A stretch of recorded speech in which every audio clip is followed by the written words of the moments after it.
Good evening and thank you for joining us. Stefan is away tonight. We're hearing from Ottawa's police chief, Eric Stubbs, for the first time tonight since he issued a video with a stark message to his officers about sexual misconduct within the workforce. At a rare in-person meeting of the Police Services Board at City Hall, councillors heard directly from Chief Stubbs today. This was the first in-person Police Services Board meeting since November of 2022. The key topic, sexual misconduct and workplace culture within the police service. Issues that prompted Stubbs to release a video last week calling on officers to change their behavior or quit. Tonight, Deputy Police Chief Trish Ferguson also shared a presentation saying elements of police culture need to change. Recently, when police leaders have sought termination of employment for acts of egregious sexual misconduct and violence towards women, they have met with resistance within the police adjudicative process. And this has led to frustration and outcry by police themselves. We know this erodes trust in our agencies. OPS leadership has not said if any officers are being investigated or if any have left since Chief Stubbs released the video last week. Some changes that are coming: early intervention protocols and the creation of an advisory committee. This is our team wanting to focus our efforts on making sure everyone at the OPS and the community trusts us and feels safe. And it's not easy. And, you know, as Madame Lewis mentioned, there is no off-the-shelf solution. The path is not obvious or clear. The Ottawa Police Services Board has directed the police service to report back quarterly with any progress made in this new effort. Well, less than 2 months after saying he was committed to the Ottawa Senators, the face of the franchise has been traded to the Florida Panthers at his request. Brady Tkachuk will now play alongside his brother and fellow Olympic gold medalist Matthew. CTV's Dylan Dyson has the details. What a difference a couple of months make. I feel like I've answered this hundreds of times that none of that I feel like I've never shown. I've never said. None of those things ever came out of my mouth. Less than 2 months after denying rumors of wanting to leave, Ottawa Senators forward Brady Tkachuk is no longer part of the team. The captain traded to the Florida Panthers to play with his brother, Matthew. After the Senators were eliminated from this year's playoffs, General Manager Steve Staios addressed the potential of Tkachuk leaving Ottawa. It's nonsense is what it is, and it depends on what week and what fan base it's coming from. So what made the team pull a 180? A trade request changed. I think for me, I was always fully supportive and wanting to make it work long term. I think as the year went on, for me, I could clearly see that Brady was a bit of a different player from the year before. It was a change felt by fans as well after their captain returned from winning Olympic gold with the U.S. and his brother. Ever since like the Olympics, when Team USA won and kind of everything that happened there, when he came back to Ottawa, just something had changed a little bit. I didn't quite feel, I don't know, he wasn't my favorite player anymore, I guess. My husband texted me yesterday and he said Brady Tkachuk got traded, and I was like, oh, okay, I'm fine with that. Are you sad, upset that he's gone? No, I don't think so. Really? Yeah, I don't think he's a great leader. The team would not say why Tkachuk asked to be traded at this time. If you're alluding to the fact that you think people don't want to play in Ottawa, I don't think that's the case. Ottawa is a destination for many players, for many reasons. I think this is unique. Dylan Dyson, CTV News. Well, new developments tonight on the plan to build a high-speed rail line through Ontario and Quebec. The federal government says it's asking Alto to consider adding a stop in Kingston, something local politicians there have been calling for. The Crown Corporation is currently considering 2 possible routes through eastern Ontario, one northern and one southern route, but neither go directly through Kingston. CTV's Katie Griffin has more. St. Kingston. High-speed rail could be coming to Kingston. This idea of the potential for a rail hub where Via and Alto would interconnect, that I think has tremendous potential and great impact for Kingston and the region as a whole. The federal transport minister asking Alto to look at including a stop in the city for the project that would connect Quebec City and Toronto. This is a project for people. designed for people, to help communities, to allow people to more freely live, work, play across this corridor, and also attract visitors. No Alto! No Alto! Outside the announcement, dozens opposed to the plan. I might lose my farm because of this. Sorry. They are taking our homes, basically, generations on generations that are going to have to pay for this, and we don't want to see it come. Alto is looking at 2 possible routes with construction slated to begin in 2029. The estimated cost between $60 and $90 billion. Adding Kingston would increase that price tag. Yes, there is additional cost with it, but there's increased ridership to compensate with the extra cost. I'm not going to go into more detail, but the warm, fuzzy feeling is that economically it makes sense to have the station in Kingston. The head of Alto says he hopes to announce a more precise route and potential station locations sometime this fall. Katie Griffin, CTV News, Kingston. Pretty nice day here in the nation's capital, but I know a lot of people are probably hoping for a little more consistency on the weather front. Jackie.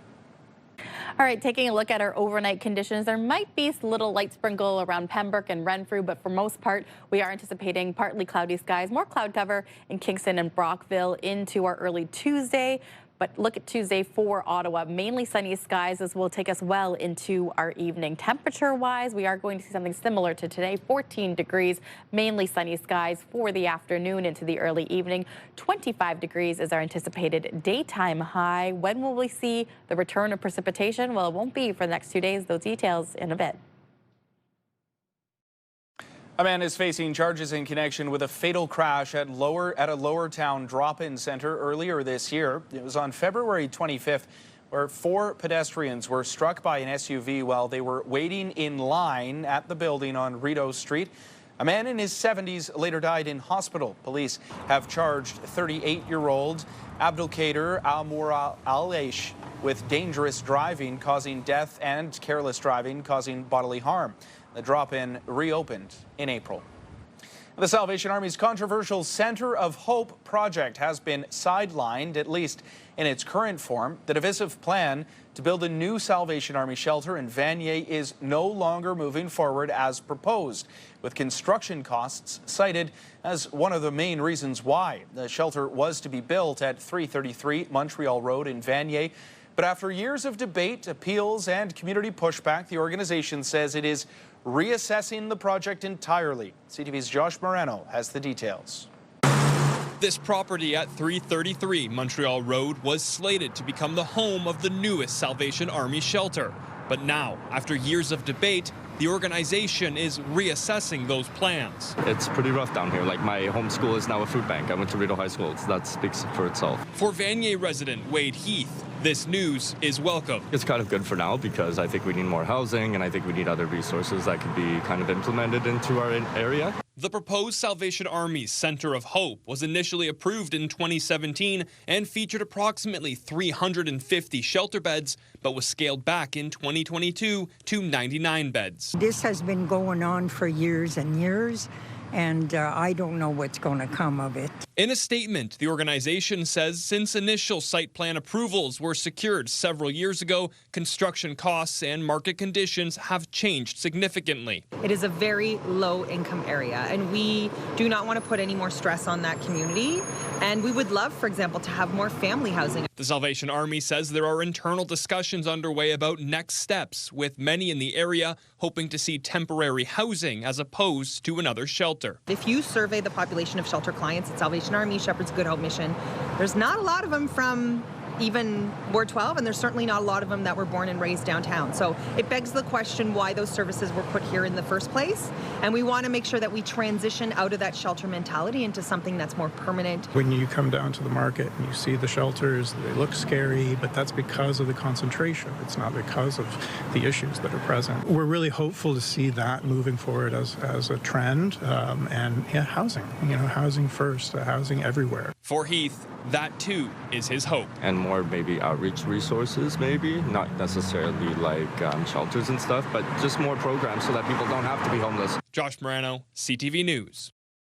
The latest inflation data is out, and high gas prices have pushed the rate to its highest level in more than 2 years.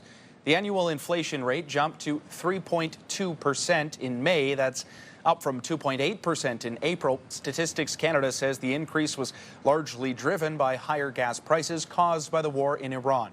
But it's not just prices at the pumps that are on the rise. Grocery inflation has also outpaced the headline rate for 16 straight months. Nobody feels good about that, but that's not going to stop us from buying fruit and vegetables. It's not stable these days. Sometimes it's high and sometimes it is low, but it is crazy, so expensive for us. Gas prices have fallen in recent days after Iran and U.S. announced a ceasefire agreement. The Bank of Canada makes its next interest rate decision on July 15th. Just seeing everybody having a good time, and there are people from all over the world.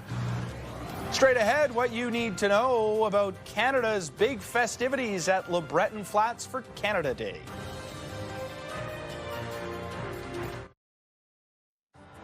There's a live look through our Centennial Glass Skycam. It's still warm out there, 16 degrees. Ontario's Education Minister has launched a new province-wide digital learning platform, which is set to be used in Ontario classrooms starting this fall. CTV's Queen's Park Bureau Chief Siobhan Morris has more. Here's 78 plus 21. This grade 7 class is using Edwin to understand circle graphs. It's an online tool from textbook publisher Nelson, one the education minister calls a game changer. Something that teachers can use to help make it a bit easier for them to deliver a consistent curriculum across the province of Ontario while still having flexibility in their classrooms. Paul Calandra sees benefits for moms and dads, too. They're able to see what the lesson plan is. A parent can see how their child is progressing. Some boards have been using Edwin for years, but this fall the program goes province-wide with $60 million from Queen's Park. To me, this is just another distraction for the public to think that this government is doing something. The Elementary Teachers Federation of Ontario worries this is part of privatization creep. Teachers do this job around the province in each of our cities, each of our towns, each of our communities. They do this all the time. We don't need to have an outsourced provider. You hear similar concerns around new guidelines for high school exams and what makes up final grades. When there's one cookie-cutter approach coming out of Queen's Park, I think it really undermines the professional judgment of teachers. Starting this fall, there will be an attendance grade and exams for virtually every class, even gym. For 9th and 10th graders, exams will account for 20% of core subjects like English, math, and science. That bumps up to 25% in senior grades. Educators point out some students may not pursue post-secondary education. And so the wisdom of subjecting them to a 90-minute or 2-hour exam really escapes me. Don't expect new restrictions on cell phones at school in September, but a recent visit to Quebec schools where phones have to be locked up during the day left quite an impression on Calandra. Kids were talking with each other, they were playing cards, and as you walked through the hallways to tour the school, the same thing, right? There was nobody on phones, very engaged. You looked out into the yard, kids were playing again. He needs more time to talk with educators, school board leaders. But I think we'll be coming out with something soon. All of this comes a week after the province and educators began contract talks. This is expected to be a contentious round of bargaining. Teachers are pushing for smaller class sizes and more funding to address issues like school violence. Siobhan Morris, CTV News. Well, we are just removed from the summer solstice. Days are getting longer, and hopefully they're going to be filled with sunshine. Another look at the weather forecast. Back to Jackie.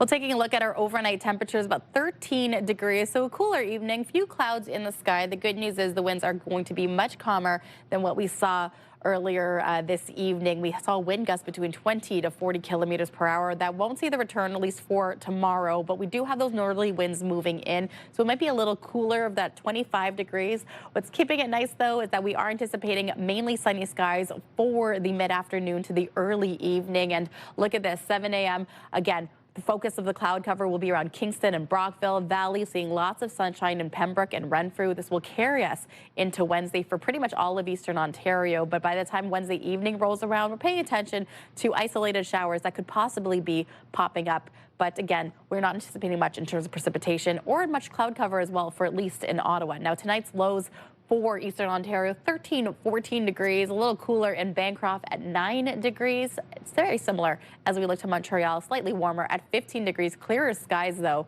as we look to our friends out east. Tomorrow's daytime highs, we will be averaging 25 degrees for not just in Ottawa, but Cornwall as well. Kingston, slightly warmer at 26 degrees. Again, mix of sun and cloud, and that yellow, you could also see along the seaway that warm-up is starting to begin. Will we see that or here in Ottawa? Well, take a look at this. 25 degrees, the anticipated daytime high. Lots of sunshine in store as we roll into Wednesday. Slight chance we could see some showers for Thursday or Friday, but it isn't until Sunday, Monday that we could potentially see a steady stream of 28-degree weather.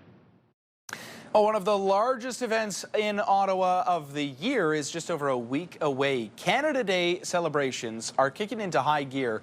LeBreton Flats will be the main site for those celebrations. Alicia Cara will be one of the headliners ahead of the fireworks show at 10 p.m. Residents here say they're excited for Canada's big birthday bash. Just seeing everybody having a good time, and there are people from all over the world, and they're now Canadians. They want to celebrate in Canada Day. It's great to be there.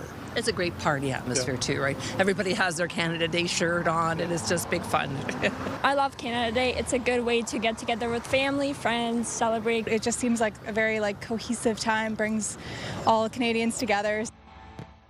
Now, there will be road closures throughout the downtown core, including on Wellington Street and the Kitchizibi-Mikan Parkway. And because of limited parking on site, officials are encouraging people to take OC Transpo, which will be free all day. Pimisi Station will temporarily close for 1 hour from 9 to 10 p.m. to avoid overcrowding. It's a tough moment, very, very difficult moment. Still ahead, the latest on a chaotic shooting in Montreal that claimed the life of an officer and a civilian. A new system is now in effect at the Ottawa Hospital, changing the way patients are triaged at its general and civic campus emergency departments. Patients coming to the emergency department will be triaged into one of 4 zones based on their medical needs: resuscitation, green, yellow, or blue. The hospital says the changes are meant to improve overall care and efficiency. Well, turning now to the latest on a violent daytime shootout in Montreal. 3 people are dead, including a police officer, a civilian, and the suspect. Another officer was seriously injured. It all happened at around 11:30 this morning in Montreal's Côte-des-Neiges neighbourhood. And video posted to social media captured the moment gunfire rang out. Montreal's police chief says officers were called to the densely populated area after someone reported seeing a gun outside a hotel window. When officers arrived on scene, there was a shootout. One witness tells CTV News he heard 10 to 12 gunshots in total. Police have not released the identity of the suspect who was killed, but he allegedly wrote a manifesto that was found in a hotel room. Montreal police have also now identified the officer killed as 34-year-old Mohamed Lamine Ben Redouane. The officer had been with the force since 2021. The other officer currently in hospital is a woman. Her life is no longer in danger. You know, when we become a police officer, we become a police officer knowing the risk. We don't expect never this to happen, especially the parents, the family, when they find out. It's a tough moment, very, very difficult moment. The civilian killed has now been identified as Michael Moshe Mizrahi, described by the Center for Israel and Jewish Affairs as a valued member of the community and an innocent victim. One witness described the gunman as a white man who was wearing camouflage attire and a backpack while carrying a long firearm. Others describing the entire ordeal as chaotic. Saw the cop just draw her gun in protection, and then within minutes, I think she was on site first, and then other cops just coming and everybody putting vests on and running around. Saw the park completely empty out, parents and kids running with panic. At that point, I went down to the grocery store that's connected to the building to get some groceries. And when I got off the elevator, there was complete chaos. Police are still investigating. Meantime, Ottawa's police chief expressing his support for officers in Montreal. I know Chief Fatty in Montreal very well. He's a great guy. I know he'll be leading that team through a difficult time. Of course, we've had a very difficult 2 weeks in Ontario for policing with a few deaths. I'm going to a funeral on Wednesday in Toronto. So all our thoughts are with the Montreal team, of course. Police in Montreal also carried out searches in a separate neighbourhood.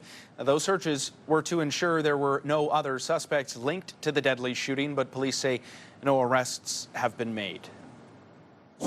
We needed to take a stronger approach when it came to violent repeat offenders, particularly on issues like extortion, home invasions, and auto theft. After the break, details on the federal government's Bail and Sentencing Reform Act, which became law last week but has yet to come into effect. Another Chick-fil-A restaurant is set to open here in Ottawa. The fast food chain says the new location will open its doors on Thursday at the Trinity Crossing Mall on Innis Road in Orleans. This will be the third Chick-fil-A in Ottawa. The others are located at the Rideau Centre and Tanger outlets. A fourth location is also planned for College Square to replace the beer store outlets. Well, the federal government's Bail and Sentencing Reform Act became law last week, although it has yet to come into effect. As CTV's Rahim Ladani reports, there are provisions on it that would make it more difficult to get bail for a variety of crimes. Over the past few years, videos like these have become more common. Violent attempts of extortion against homes and businesses. More than 450 were reported in Peel Region last year. It's one reason why Brampton's mayor is welcoming stricter bail and sentencing laws. We've had a revolving door justice system where the police spend far too much time on the same repeat, frequent flyers as we call them.